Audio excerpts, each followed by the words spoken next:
Hello, ladies and gentlemen, and welcome back to another episode of Codex After Dark.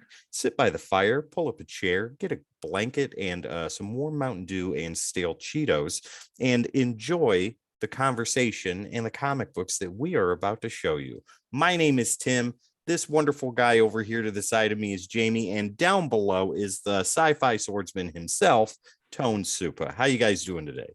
Pretty good. How about you? I am wonderful. Stranger Things, need I say more?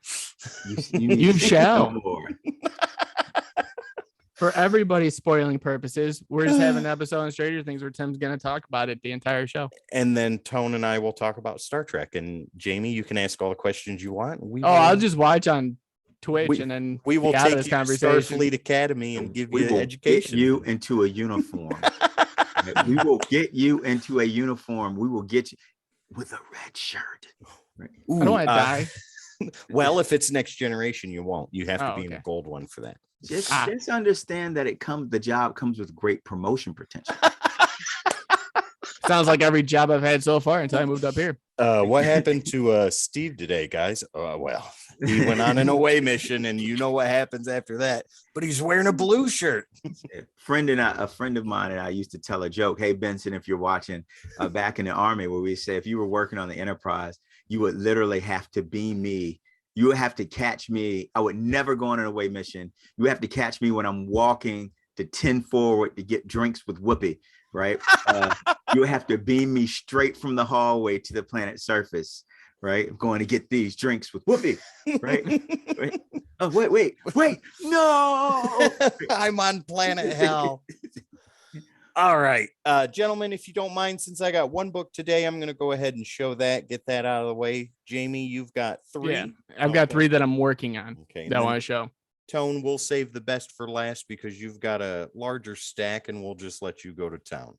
Gotcha. So today I got in the mail Uncanny XMen number 350. This is the foil version, not the newsstand, but with this particular issue right here. This one. Let's see if oh yeah, you'll get there. Yeah, there we go. Yeah, so with this fills in the major gap that I had in my Uncanny collection. So now with this book, I have a complete uninterrupted run of Uncanny XMen from 284 to 544. Uninterrupted. Congratulations. That is awesome. Yes, it took a long time to get to this point, and most books I paid less than $3 for. So yeah, I think there were a handful that I paid $20 for or more, and that is close to one of them. I paid $15 for this one, so I'm very happy with that. Next on my list. Oh, go ahead. I was gonna say that's great now that you finally got with. And for anybody that's out there that's listening right now, I think I don't know about you two. I never asked, but do you use CLZ the catalog? Oh, okay. Anyone out there that is collecting and wants a good foundation on their collecting and what they have, CLZ is probably the best way to go about it. Mm-hmm. But the thing I was going to say is the only thing that bothers me, I know probably bothered Tim as well, is when you have that gap where it's like the one book missing and it splits it from the rest. Yes. And you're just staring at it like I need, at that point, you're just like, I just need to get it because I'm tired of looking at it. Well, see, like what I did with X-Men Uncanny when I started, I had what I had, and it was wildly scattered. And I was like, I need to fill in the gaps, and all the stuff pre like 200 is super expensive. Anything in the early 200s gets there, and then as it goes up, the books start to drop, with the exception of a few that go up and down. So I just started back at 544 and worked my way backwards. And that's where I'm at now. And I think I have 19 issues to get to have a complete uninterrupted run from 200 to 544. And then, great. Yeah, it took over 2 years to get to where I'm at now, and I'm nowhere near finished. But it's all about the hunt, buddy. Oh, that is absolutely correct. That's my favorite part about collecting. But my second favorite part, Jamie, is actually reading them. And you've got some that you're in the middle of reading right now. I'm in the middle of reading, and I'm also in the middle of collecting. Right on. These are my gaps that are bothering me so badly. But I'm gonna start off because everybody knows me as the DC guy. Today I'm obviously wearing Marvel because of the fact that I'm trying to prove a point that I do collect Marvel as well. Get him to name all the characters on the shirt. Yeah, no. But first off, we got X-Men Avengers versus X-Men. I have the first 8 rounds of it so far, and I obviously started the first issue, and I was like, okay, now I need to start collecting this because I'm the type of person that if I don't have the whole collection, I am not reading it till I have it because I do not like the gap issue. So do you have all of it now? I have almost. These are all the ones that I'm on the hunt that I started reading because I was like, oh, cool. And then once I got CLZ, it kind of ruined my life.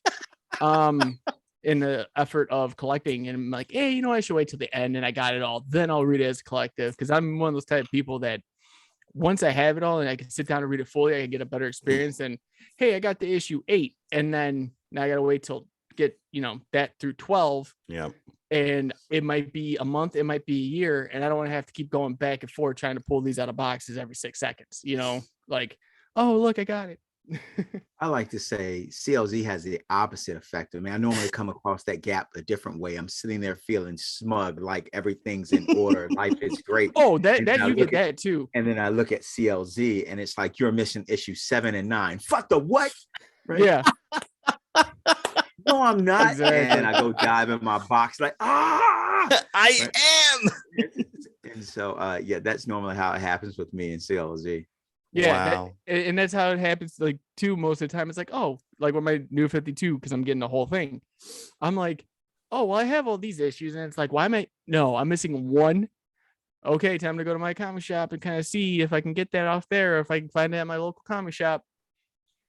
All right, so next up, I have one we talked about, I believe yesterday when we were filming live for one of the Breaking the Codes. But that's the Infinity Crusade. Yeah, number 1. I have not read that story in a long time, like so long that I have pretty much forgotten what takes place. Yeah, and I don't know why I've been just trying to get the Infinity adjective. Infinity Saga. Yeah, all that together. Like once I got to Infinity Wars, that was more current. I already had the Infinity Gauntlet, so I read all that, and then I read Infinity Wars. I was like, you know, I want to learn more about like Warlock and everything that transpires with him. He's got one that's set for him. Adam Warlock and the Infinity Watch, right? Yeah. Right. You know, they have, and I just want to get that whole Infinity Saga. That way I can be like, I have this at least, and no one can bother me about it. So for our casual fans out there, really quick, just when we're talking about it, we've already mentioned several times here on the streams that the Infinity Gauntlet is the story in Marvel Comics that Infinity War was meant to represent in DC, but they're totally different stories, really.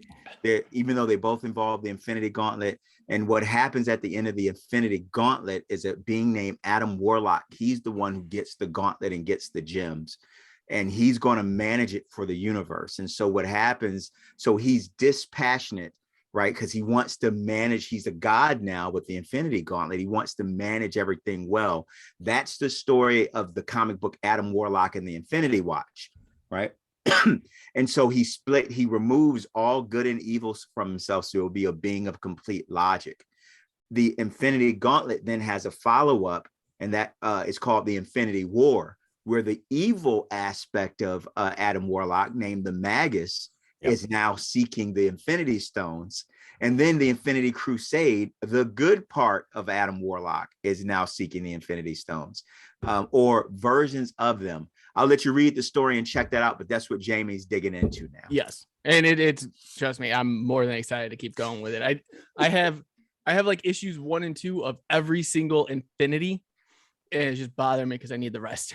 I have the trade. I showed that off yesterday of Infinity Gauntlet, and I have the trade for Infinity War, but I don't have Crusade. I know that comes in 2 parts, and I don't have either one of those. So, and if you guys have never watched one of these streams before, you guys know how OCD I am about my issues. Okay, and I'm going to show you guys with this last one, and this one I think you guys are going to appreciate, but it was already bagged.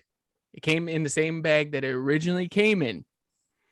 But I have it bagged and board with the bag still on it because I'm afraid to open it right now because I'm waiting to get the complete run. And that is XForce. And which card is in there? Deadpool. Man, pop that thing open and move on with it. Nope, can't do it. Cannot do it. Oh, I will wait. The day I have the complete run and we're on here, I will be like, it's time, Tone. Like, and you're just gonna look at me and you're gonna know. Issues. Yeah. I've got 60 already. Right on. I have a healthy collection of XForce. I don't know exactly. Sale, I will not break the seal unless we're talking about having to use the bathroom. No chance today. I'm fine. You have to be listen bold, to your friends. Be daring. Be intrepid. Or just fearless. Be yourself and do what you're going to do anyways after someone tells you what to do. X-Force, I have 59 issues. 59. You've got to start with the New Mutants, number 87, the introduction of Cable. Yeah. Don't start with that. We did cover 89 on an episode of Decoding Panels, which is first introduction, appearance, whatever you want to call it. You mean 98? 98. Sorry. 98 of Deadpool. Cool. The one I have that's polybag, Jamie, is the X-Force trading card. Gotcha. Yeah. Okay, so those are your three. I showed my one mail call today. Tone, save the best for last. What do you have to show us today? Okay, I'll start with what I haven't read. Okay. And that starts with Batman Fortress. Let me see here. The cover alone had me so intrigued with that. You've got to let me know about it. Let me see here if I can. Kind of moving this, making sure you guys can see it well. Yeah. Who's writer on that one? Turn down the light. Let me turn down the light just a little bit to get a. There you go. See it without the glare. Yep. Right. Yep. That's perfect right there. Yep. Okay. The writer on this, Jamie, is Witta. I don't know Witta. Witta Robertson Rodriguez is the creative team. Okay. Let's see if they give an homage page in here. But I haven't made it through this yet. Gary Witta, Derek Robertson, and Diego Rodriguez on colors. Yeah, that cover alone has me super intrigued about it. Yeah, but I haven't read it yet.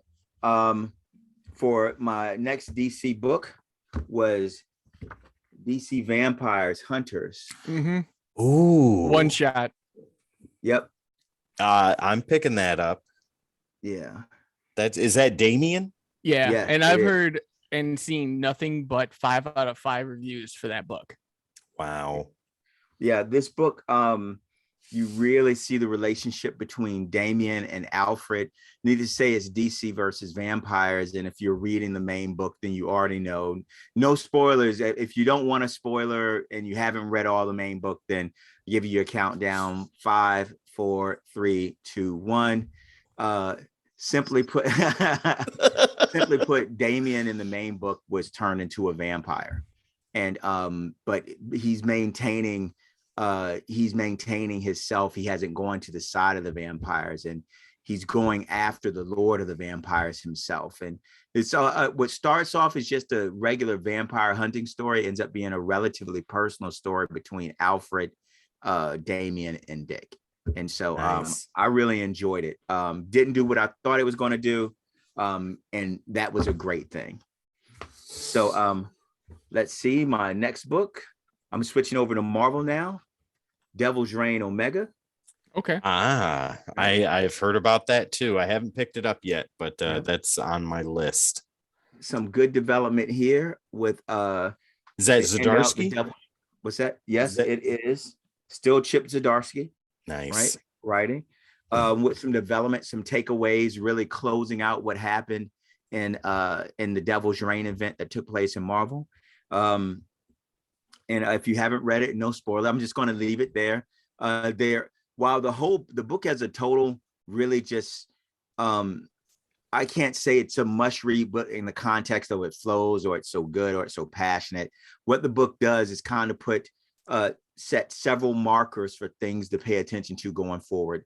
Nice. This is what's happening with this character. This is the status of this character. And this thing is now in motion. Stop, kind of in book. And so that's what it is. It's setting the stage coming out of see, I like the ending they gave for Kingpin and Typhoid Mary. So I hope that with Omega it doesn't really expand on that much, if at all. Yeah. Real fast, Tone. Sale had said that you guys got both the same tastes, so it's good to see. Thanks. It's my guy. What's up, Sal? We've got Avengers, right? And in the current issue of Avengers, the issue is 56. That's the pre-judgment, right? Yep, it's exactly, and it's focused on Jane Foster. Now, for the casual fans out there, you're going to see Jane Foster as Thor, right? In the upcoming Thor: Love and Thunder. However, in the comics, she was Thor, and now she's in another role. You know Tessa Thompson as Valkyrie in the Marvel Cinematic Universe. In the comic world, Jane Foster moved on from being Thor and became Valkyrie. And so this book, Jane Foster Thor meets Jane Foster Valkyrie. Interesting. Right? And Jane Foster Valkyrie is from our timeline. Jane Foster Thor is from another timeline. This ties into the Universal Avengers and the Universal Masters of Evil story that's taking place. So really condensed into one short story, which is good for Jason Aaron. And I think he nailed, maybe it's because of his affinity for Thor. Maybe it's because this specific book was just more of a tie-in to bigger events that are taking place, but it stays really tight to Jane Foster. It also introduces the Council of Red. I won't say introduces but the Council of Red has an impact here. So the Council of Red, simply put, we've already talked about the multiversal Avengers, which is taking place right now. In one comic, we have the multiversal Masters of Evil, right, with the most evil version of Doom leading them. Yes, and of course. Might I add, that was my first Doom experience. Like real Doom experience, and that was the most crazy Doom experience I've ever read. Like that was the craziest thing I thought a villain could do. Yeah, it's pretty. Doom Prime is pretty far out there. But with that, the Council of Red is basically a council of Mephistos from across the multiverse, and that is not going to turn out well at all. Yeah, exactly. And so the Council of Red is working with the Council of the multiversal Masters of Evil, and it has an impact in this particular book with Jane Foster's fighting them. Wow. So I picked up Banner of War Part 3. That's in the Immortal Hulk Part 7, the Immortal Hulk number 7. That's just Hulk, isn't it? Not Mortal. Oh yeah, you're correct. Thanks for the correction, Jamie. You're on point with that. That is Hulk, right? Banner of War. I gotta tell you, wasn't a fan of how this one ended. Okay. I've loved everything in Banner of War up to this point.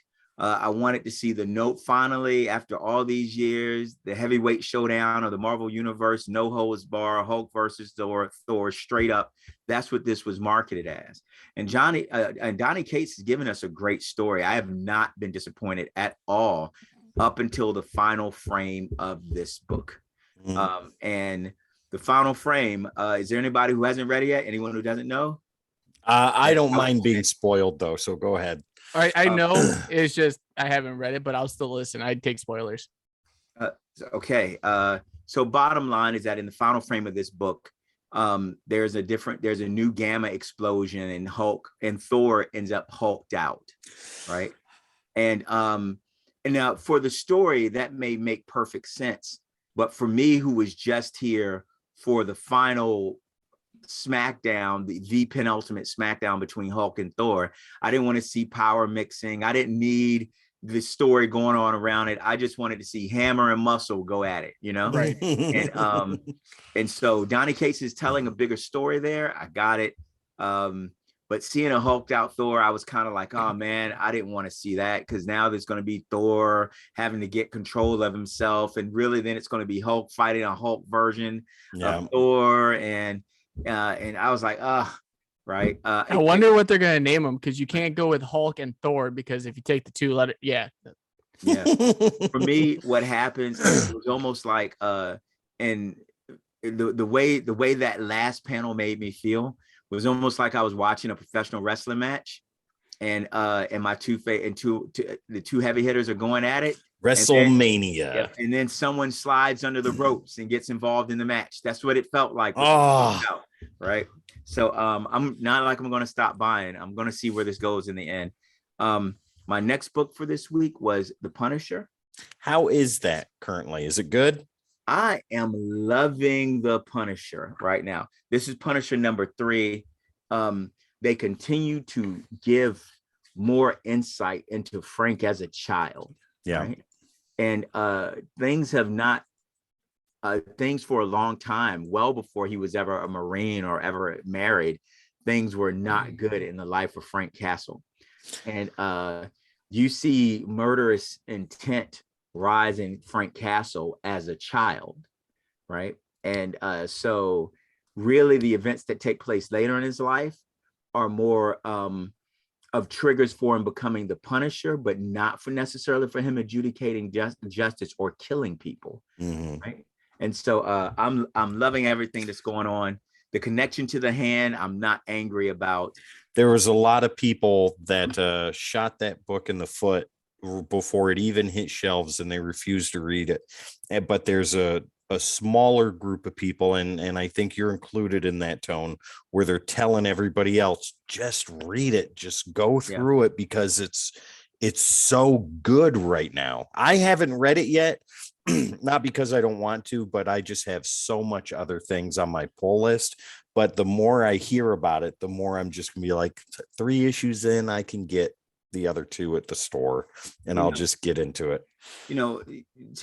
I guess to kind of hit the nail on hit things on the nose.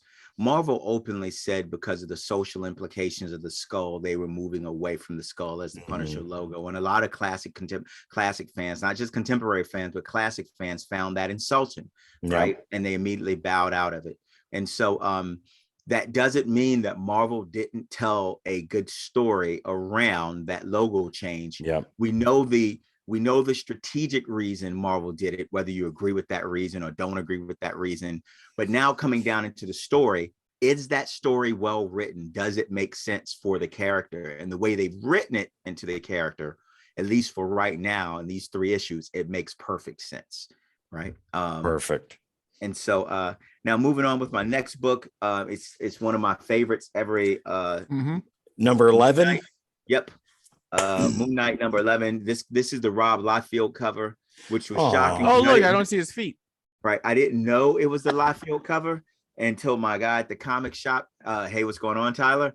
And Tyler's like, so we had a Liefeld cover, and I'm like, I'm gonna pass on Liefeld's artwork. And Not he's today. like, and he said, let me show it to you though. And he looks, and it's gone from the shelf. And he's like, somebody must have already picked it up. And I flip, and he's like, you got it. It's right here. And I was like, oh, right. It's so much that I don't, not a fan of all Liefeld's work. And I was like, I guess it's the best cover for this month. And so for the record, I got nothing but love for Liefeld and what he does from a classic sense. Sometimes I think his work can be a little wonky, but every artist's work can be a little wonky sometimes, right? Doesn't mean I don't have love for the guy. But Moon Knight continues to move. Jed McKay writes the hell out of Moon Knight. And impressed. It's well paced, it's hard hitting, it pulls no punches. I utterly love everything going on in Moon Knight. In this particular issue, he needs to get back. He's going to I forget the name of the villain he's fighting, but shoot. I can't look. Is Zodiac. Yeah.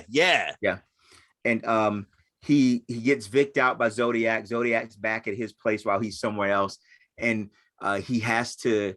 Khonshu's actually in a Asgardian prison, and so Mark connects with Khonshu and says, "I need you to transport me there."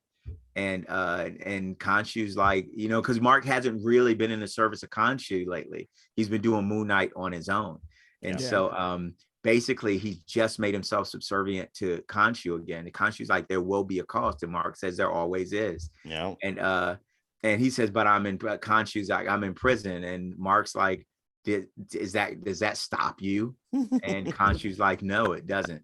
and and it's just an awesome scene. And then for Marvel, continuing Marvel, we have Legion of X, right? Okay. Now I gotta tell you, this book was a really hard read for me, and some of my X fans out there are probably better able. I said I was going to give this a second and third read just to make sure I was grasping everything that's in it. Nightcrawler, who's leading the religion of Krakoa, the island, he's now set up a temple, and he has basically priests, if you will, some of the mutants who are following this faith that he's set up to make sure things on the island are operating the way it's supposed to. He gets called up to Araco on Mars by Storm for a problem that unfolds there, and so also, and then another part of this book is Legion himself is back, and they've set up kind of a waiting. Everybody knows that mutants can be resurrected now, but in between resurrection, when they're dead and when they're resurrected, they have set up kind of a on the astral plane, a waiting room for mutant consciousness. And so Legion hangs out in that waiting room. He keeps it together. He allows people to have a physical body on this astral plane waiting room that he manages for Nightcrawler. And Legion is completely at peace. And so nice. But the full concepts of the book I don't really have yet, so I'm gonna have to take another reread on Legion of X.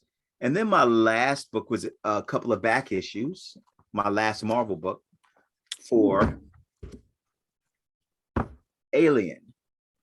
Okay. How is that series? I am loving this series. Now, this series is written by Philip Kennedy Johnson, and I believe that this is the best Alien story. Here's one of the other issues that I picked up. That looks so good.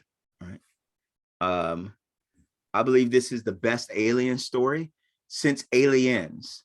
Like, you could get rid of Alien 3, Alien 4, Predator versus Aliens, right? You can get rid of everything else in the Alien franchise and just tell this story that Philip Kennedy Johnson is telling, and Aliens will be back on top. Do you think that it is comparable or better than what Dark Horse put out? I never read all of the Dark Horse Alien work. I think I've said it several times on the podcast. When a lot of that came out, I was overseas. On the stream, I was overseas. I remember reading one Alien Earth Angel. Okay. And I got the first issue with that, could never find anything after that. I told you, like, it was just so sporadic what we could get. So I cannot compare this to the Dark Hole work, the Dark Horse work. The Darkhold work. Say Wanda is gonna come, Nightmare Wanda. Now, that's my Marvel stack and my DC stack. But I'm just really I just want to reemphasize again, if you like science fiction and you like aliens, then I recommend you pick up that Alien book. It's a complete, at this point, it is what it is, right? The company wants to get a fucking xenomorph, and they shit on people to get it, and now people are fighting for their lives, whether it's wherever they are, whether they're on a colony, whether it's some Marines on a ship, whether it's on Earth, same story, same thing, right? But this one is well done. Right on. Now my independents. Ooh, okay. Right.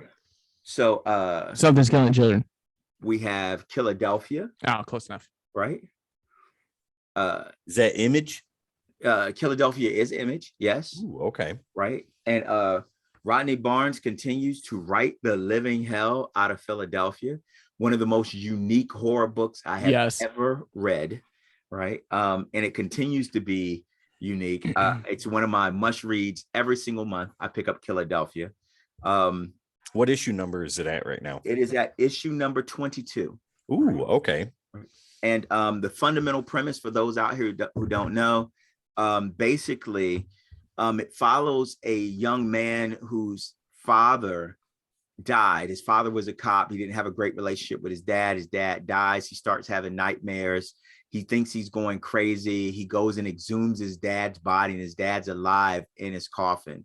Like saying, and he comes at that moment, realizes his dad was a vampire. His dad's like, took you long enough to come dig me up. Yeah, he's like great detective. Yeah, and so that starts a story where he finds out what the dad was doing in life, and the country is the original founders of the country, Thomas Jefferson, John Adams, are still alive. They're vampires, and they have differing perspectives on what's happened in America culturally across the years.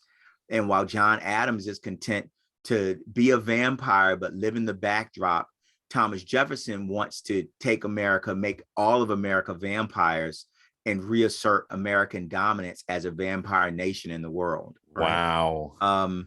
And so there's a lot more surrounding that. But I'm amazed that you take something as like the classic vampire story and then dip it into American history, right, and place that in the real world. It's so ingenious and it works so well. That's cool.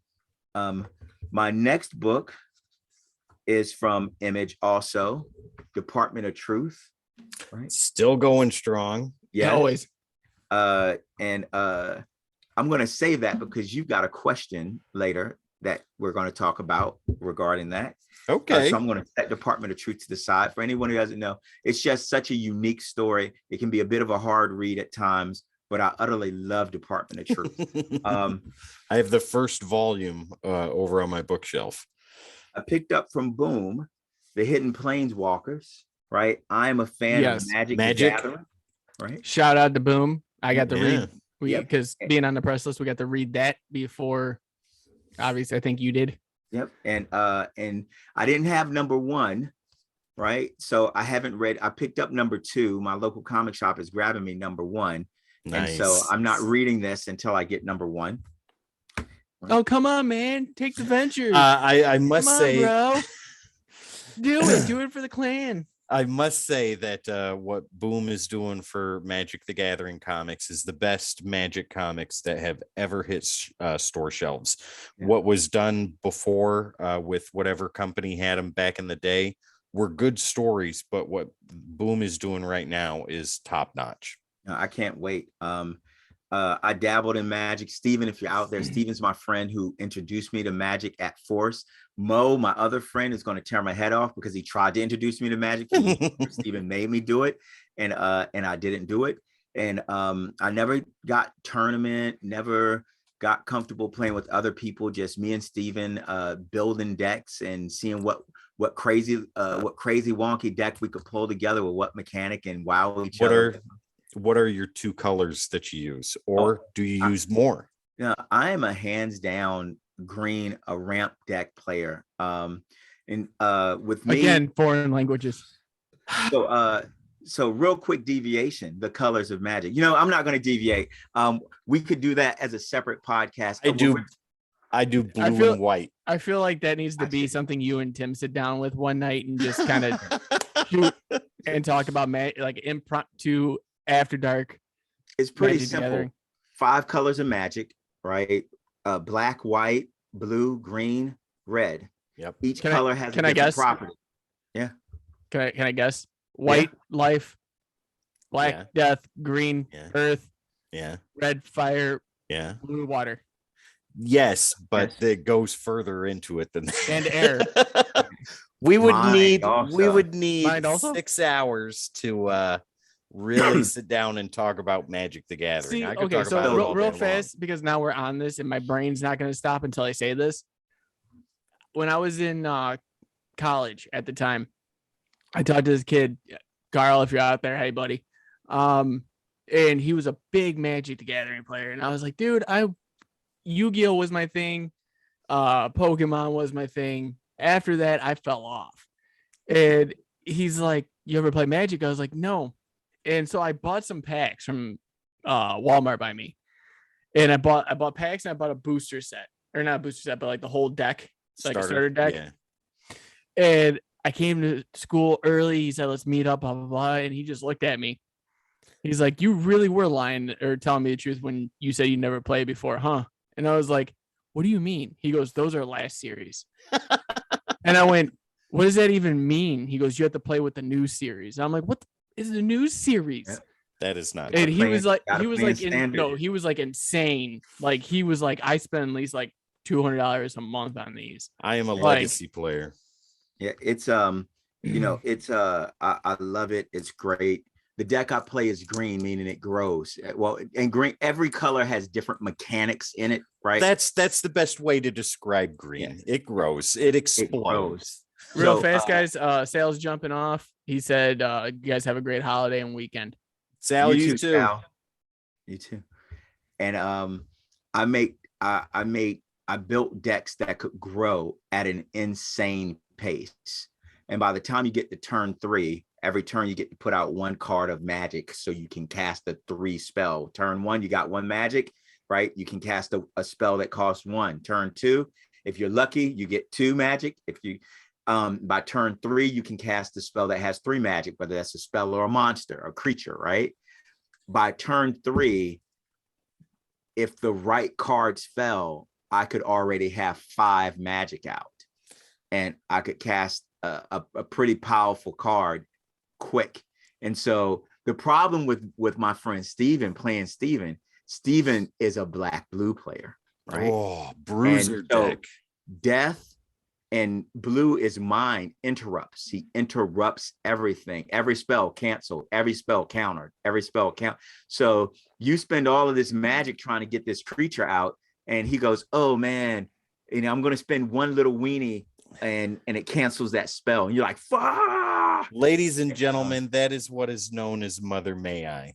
That's exactly what that is. If you're a Magic player, if you're not a Magic player and someone says Mother May I, just don't play. Would you kindly? And so but moving on with comics, yes. I'll stay on that. I'll stay on that Magic. We could talk about Magic all night long. So my last 2 books are also Boom. One is House of Slaughter #4. Now, let me be clear. House of Slaughter #5 is already out and I have it. #6 is already out and I have it, but I was missing 4. Ooh. So I picked up 4. And then I went back and read them together. Now, House of Slaughter was not really doing it for me. And I told you to wait. Right. And the reason it wasn't is, unlike my next book, Something is Killing the Children, right? House of Slaughter is supposed to give you insight into the secret society that's behind the House of Slaughter. And that information is coming out within the story, but it's not the point of the story. Mm-hmm. The point of the story is the relationship between 2 characters, right? It's really a love story and how this love story is moving between these 2 characters. And it looks like it's going to end tragically, right? This love story between them. But the information on the House of Slaughter, the secret society, comes out through dialogue and events that these characters are going through. It's not like you're just watching the events and watching what happens in the House of Slaughter. You're watching a love story and then there'll be a line of dialogue and you go, oh, okay, they do this in the House of Slaughter. You're watching the love story fall apart and they do that. He had to go here and do this. So you learn a little bit more about it. And that was frustrating for me, not because I cared about the relationship, didn't care about the relationship, but because I just wanted to know more about how the secret society works, right? Like, tell me what's going on. What's the order of the St. George? What's the House of Slaughter do? Right. And they're like, here, watch this love story. I don't want to watch a love story. Right? I want to see secret society kill monsters. Right. And so, but now that I've read them 1 through 6, I think I have a better appreciation for just how much information they've packed into the House of Slaughter, and a better appreciation for the relationship between the characters, even though it's clearly going to end tragically. I know it's going to have an impact in my last book for the week. Something is Killing the Children. And what number is that at? This is at number 23. Ooh, okay. right? Number 23, you learn a little bit more about Erica's life and the people. Erica is the main character. She's left the House of Slaughter and she's killing monsters outside of the Order of St. George's purview. The Order of St. George are the group of the secret society of monster killers. They're different families, they're different houses that serve that order. And the one you're following is the House of Slaughter. Erica, and something is killing the children, is someone who was a member of House of the Slaughter and she left it. She doesn't feel that they are doing the most, they are protecting the children. They're killing the monsters, right? But she thinks the children, the people that are impacted, are lost in their approach. And so the House of Slaughter actually wants to get rid of her. They're frustrated with her. They're frustrated with the thing that she does outside of their rituals and their patterns and their approaches. And so that continues in this one. You learn a little bit more how Erica's learned to survive with the house that doesn't support her anymore. So those are all my pulls. Right on. Nice. And don't worry, ladies and gentlemen, next week Jamie will have his in the stack will be this big, because this week alone I had 16. I may or may not have my pulls next week. Probably not. I think in 2 weeks I'll have a rather significant stack to show off. Yes. Okay, so gentlemen, good pulls as always, but let's get into the nitty gritty here. I want to talk about books that you've read that were just so completely odd. Like it didn't make you not want to read it anymore. It's just like when you finished reading that book, you were like, what did I just read? What was that? And it intrigued you enough to continue, or it just left such an impression on you that you haven't forgotten about it. I read one recently, and I found this in an Ollie's grab bag. For anybody that has an Ollie's near you, go get their grab bags. They are pennies on the dollar, and you can find some good stuff in there. This being one of them. It is Home, Lighter Than Air, Volume 1, Fire. And this is from, I don't exactly know the company. It's Telltale, not Telltale, Double Take or something like that. Either way, the company is non-existent anymore. But this book here takes place in George A. Romero's Night of the Living Dead, right? And there are a bunch of other books. Double Take is the company. And there are a bunch of other books that take place in the same time period, in the same county, basically, but different things are going on with them. This was something that I got in an Ollie's grab bag, and it just kind of set aside. See, it's 5 issues. It's solid. And I just tossed it aside. This stuff like this, like when I look at stuff like this, and it's from super duper lower comic book companies, it usually either gets tossed aside or I let the kids pick through it and see if it's something they want to read. And if I get bored, I may grab it and read it. Here's the back of it, if you can see. And the back of it gives zero explanation for what in the world. I would think it's a Muhammad Ali book at this point. You would think so, but it's not. So the premise of this book is it takes place during the time period. I think it's 1966 that this book takes place in. And you've got the nuclear family. You've got the husband, the wife, and the 3 kids and a dog, right? And you have the husband and wife, the mother and father, and they act and talk like parents out of the 60s. And they are completely oblivious to everything that is going on around them. And the world starts to fall apart, as in Night of the Living Dead, rather quickly. And they just act like nothing's going on. Golly gee, I can't wait to get back to the homestead. Little Timmy got his arm hurt by some bum that fell on him. Maybe he got bit, maybe he didn't. All he needs to do is go home and rest. He'll be good.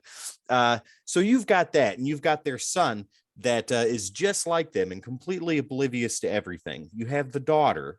She's a teenager, and her boyfriend, either they're late teens or whatever, I don't know. All they want to do is fool around the whole book, and they do. And they're kind of oblivious to what's going on too. But you have this little girl, and she's right there. You she's guys tracking that clicking? Clicking? Yeah, no. I keep hearing a clicking. Okay. Go ahead, keep going. Sorry for interrupting, Tim. No, that's okay. You've got this little girl, and she has a potty mouth like harder than a sailor, and she is cussing up one side and down the other, and she's kind of knowing what's going on, but is just all over the place. And from issue 1 to issue 5, it was just a wild ride of what in the heck am I reading here? I cannot put this down because I hope it explains things. And it does, and it doesn't. And you're just like, after I was done, I was like, what was this? I have to read more. It has to explain itself. It's only a 10 issue series, so this is the first half of it. I'm going to find volume 2 and I'm going to read that and figure out what the heck's going on. But I posed that question to you guys, and Tone, you had set aside Department of Truth to talk about that. And Jamie, I'm curious what your answer is going to be to this.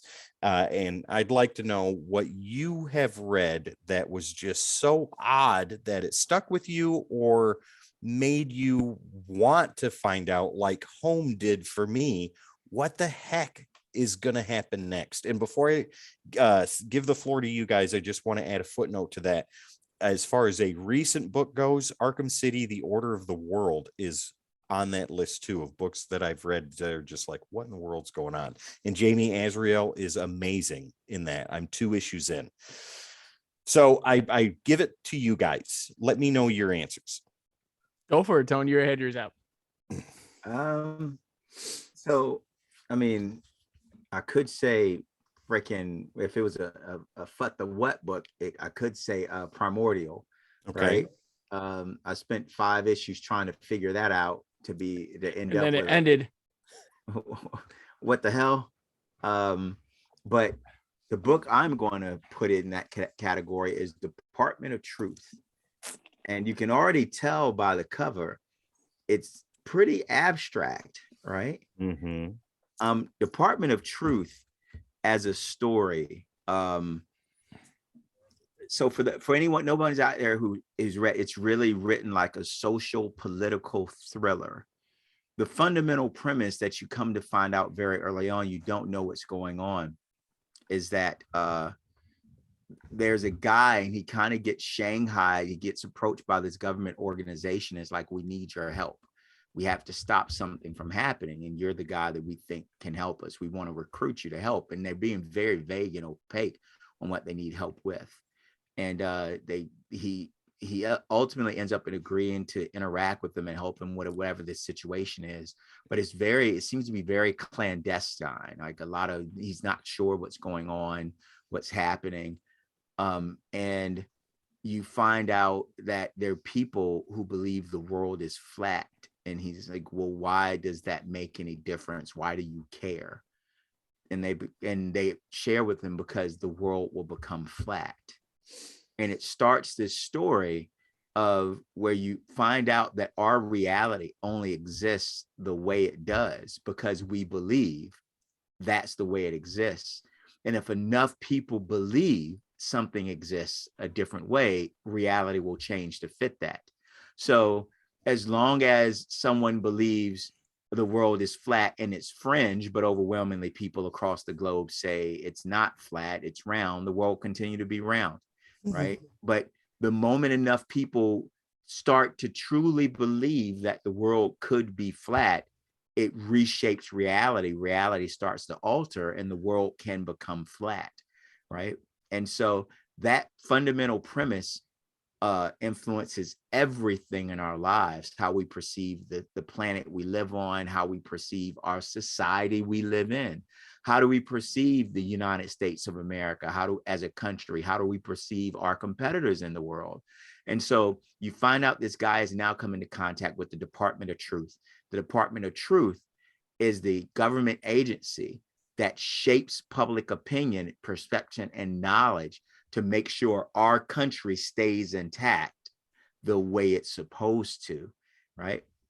And so if enough Russians were to believe that the United States was defeated, right, and that is so bizarre. 80s, reality will make that happen. Reality will shift, and that will be the new reality. And so there are clandestine acts taking place around the globe as countries make sure that their current society stays in place.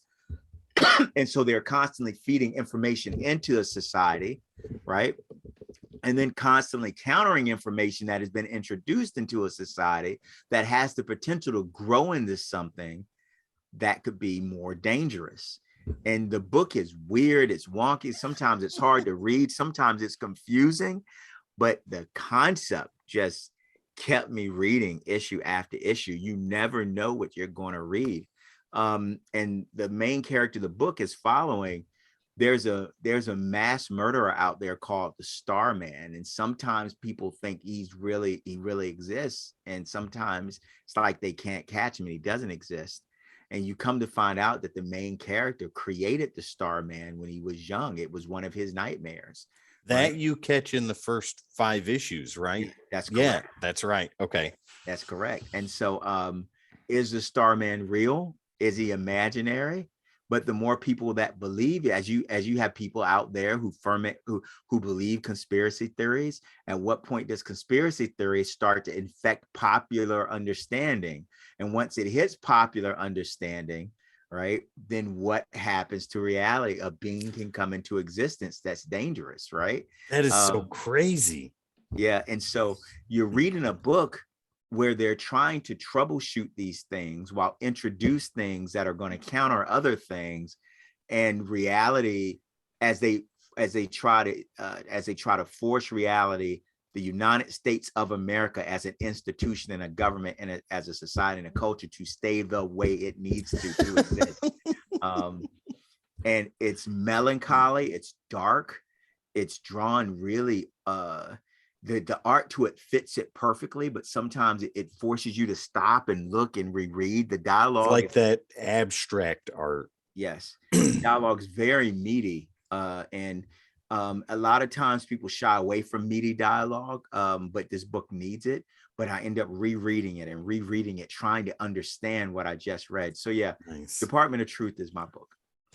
Jamie, what do you got? I gotta go with Saga, especially after that first volume. I didn't know what it was about. The guy who got me into comics, I caught him randomly at the same comic shop that we went to when I lived in Illinois. And he's like, "Have you read Saga yet?" I'm like, "No." He goes, "Well, the first couple trays are out. You need to get the first one." I'm like, "All right, on your preference, recommendation, I'll try it." And the reason I say that is because the opening line of that book sticks with me till this day. And it's been 2 years. What is the opening line? Am I shitting? Because it feels like I'm shitting.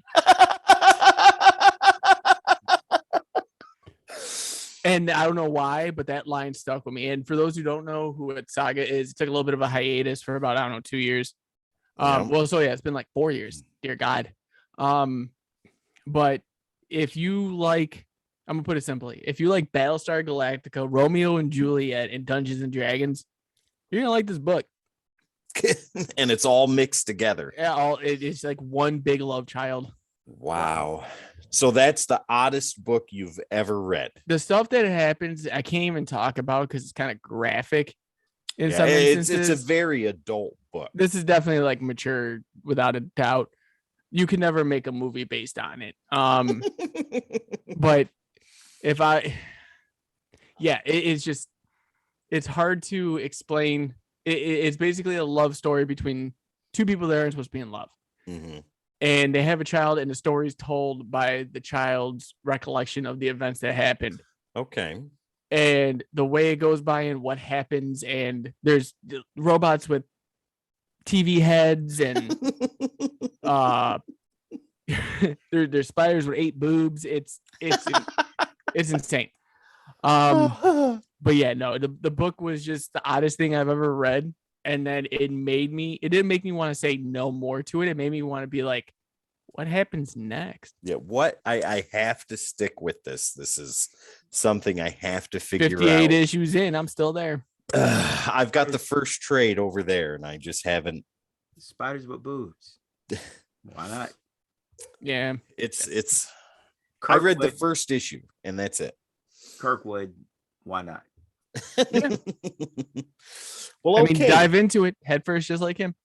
That's a neat little list of stuff, guys. If you have anything that you think is just bizarre, odd, strange, or whatever that you've read that has either stuck with you or something that you continued with just to see where it went, let us know in the comments. Let us know your thoughts on that. Because if it's something none of us have read, I'm pretty confident to say that all three of us would give it a shot. Yeah. Yeah. Well, all right. All right. That's that. That's awesome. So what do we got? I got something. If you guys want to talk about it real quick. Yeah, go for it. So we were talking last time with Kristen about like kind of getting into comics and what she should be looking for, and it kind of dawned on me, you know, for both of you, what's something that when you started getting into comics, you wanted that you would tell your former self? Like, is there something that you missed out on that you would have been like, hey, like this is a good thing to know getting into it? For me, for me, I think it would be don't be influenced by your friends when they tell you that the book is trash, because younger me dropped a lot of things because friends were like, that's horrible, why are you reading that? Yeah, why am I reading that? Don't do that. Okay. Read what you want, and if it's interesting to you, then it's interesting, and it's obviously something that you're intrigued with and want to check out more, so do it. That's what I would say. For me, I would tell myself to, or if you could tell somebody else, like if it was a piece of information that you have that you were like, I wish I would have known this when I got into it. I would tell them, get off the beaten path. Okay. And road less traveled. Yeah. So my uncle collected, he was a Marvel guy who also collected DC. And so my introduction to comics was in Marvel and DC, Superman, Batman, and then Marvel Fantastic Four, right? And those were the early comics I read a lot of: Submariner, Silver Surfer. And so that put me on the path of superheroes, right? And I stayed on that path.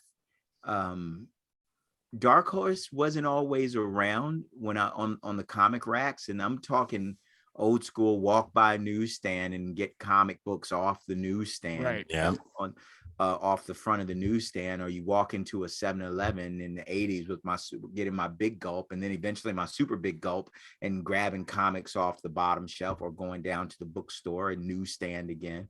But the point is that Dark Horse was never really there, right? And I didn't even start seeing Dark Horse comics until I was in the Army. And I've told you they had these conventions in every other weekend, conventions, quotation marks around that. They weren't conventions as we know them today, but occasionally a guy would have one on the table. Mm-hmm. And I really didn't pick them up because I knew the next issue of whatever it wasn't going to be there next month, right? Right. And so why waste the time? But big superhero stuff is always there. What I would tell somebody getting in is that there's a comic out there for everyone. You just have to find it. You don't think the average person doesn't think they like comics, but you won't know until you find the one that resonates with you, right? And a lot of those are not the big superhero things, right?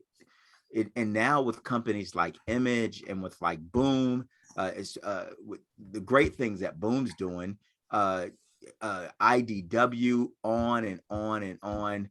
Dark Horse is still out there. You have creators that are able to tell stories, right, in a very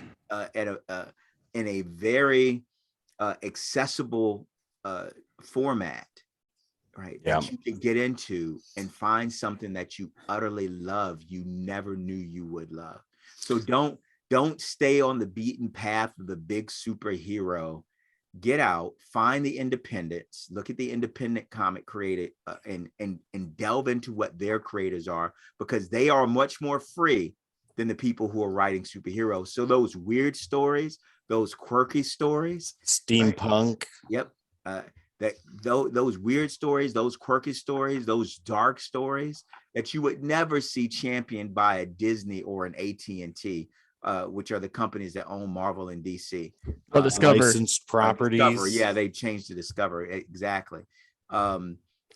So that's what I would tell them. Don't just fall in love with the Marvel and the the DC, right? Get off the beaten trail.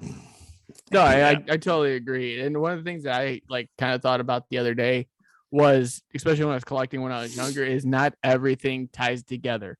It might have the same person's name on it, but it has nothing to do with what's happening in the next issue. Because I had that a lot of trouble with that with Spider-Man. That's why I fell off of them, because of the fact that it was adjective Spider-Man, it was amazing Spider-Man, superior Spider-Man. There were so many of them. Yeah. I thought if I collected 17 of Spider-Man, 18 of Amazing Spider-Man, 19 of Superior Spider-Man, I'd understand what's going on. So I would say for that instance, like kind of look into things, do your research on it. Even asking, your comic shop guy, like, hey, where do I start here? Because that was one thing I did, because of the fact that I always felt like I can't ask because I feel like I'm not worthy at that time because I was young.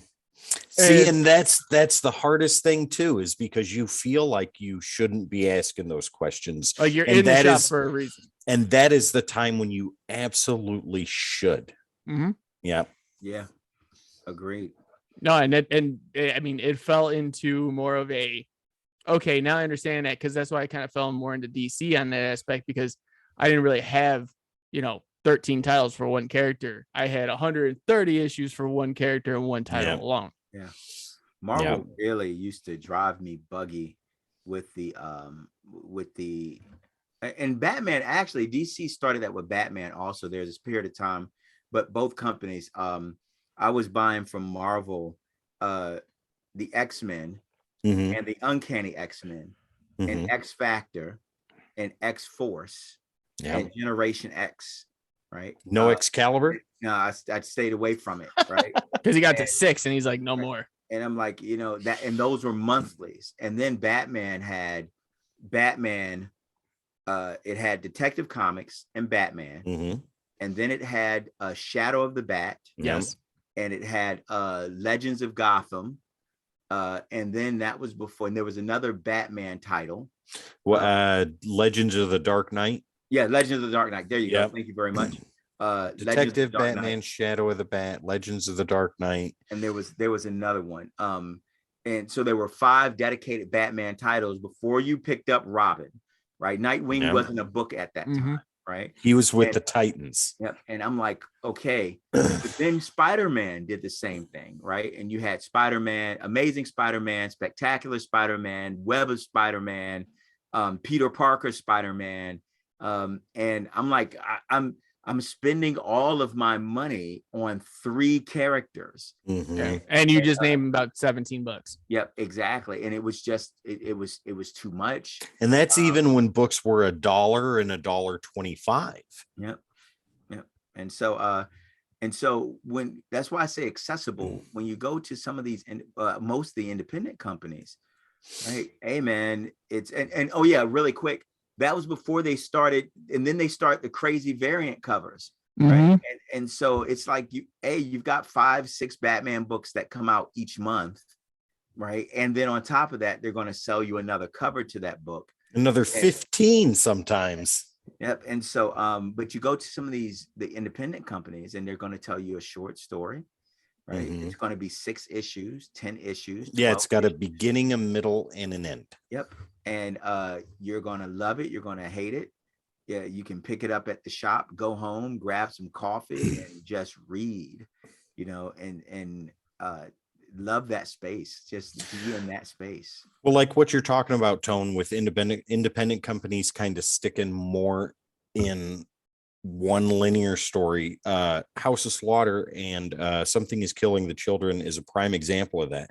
Something is Killing the Children started first. That's gone into the 20s before House of Slaughter even came out, and that's an offshoot that fits in with the story. But is it necessary to read? If that even matters, because the main story is what's being told there, and there's a definitive beginning, middle, and end to that, and that when it's over, it's over. The same thing, with Why the Last Man. There was a beginning, a middle, and an end to that. And in Image is, I think, the king of doing books that tell a story in 6 to 8 issues, and they're done, and then they move on. And if it's gained enough traction, the creative team will come back and write a second chapter to that. You know what I mean?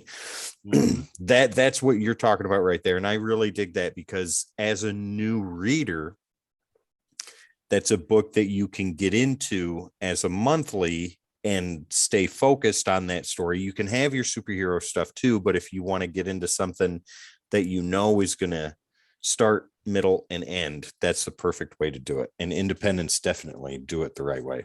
Yeah. Well, I feel like that was good conversation for tonight. We got to see a lot, got to talk about a lot. Yeah. Next week, obviously, we're gonna have a little bit more. So yeah, I feel like we call this one an episode. Well, all right. I'm okay with that if you guys are. Mm-hmm. I'm okay with that. Okay. Well, yeah, Tone's got some Elden Ring to play, man. He's like gnawing at the bit there. He's like, right now it's been Call of Duty, not Elden Ring. Oh, there you go. Before we get out of here, guys, don't forget, if you have any comic books that you want to talk about, or any of the conversations that we've talked about today, and you have responses to that, don't be afraid to throw that into the comment section and let us know. Any of the videos you watch on YouTube, our top fives, our after darks, our podcasts, our breaking the codes, please engage in conversation with us. We would love to communicate with you. And that is ultimately what we're looking forward to doing. So with that being said, Tone, do you have anything you want to say to our lovely audience that is watching right now? The only thing I would like to say is thank you for taking the time to fellowship and share with us tonight. This is Tone Super, the sci-fi swordsman and sage gamer from the Codex Station, saying we love comics and we love heroes, and you are a hero. Right on. Jamie, do you have anything to say to our wonderful audience watching at this moment? Yeah, guys, we got a great community growing right now, and it takes you to do that. So if you guys want to be a part of it, that's amazing. Please do follow, like, subscribe, share. Whatever you can do helps us grow just a little bit more and helps us meet you and get to talk to you. So definitely do that. And as always, be kind to one another out there. You never know what anyone's going through, and even a smile can change the perspective of someone's life. So always be kind. And guys, I will see you in the next one.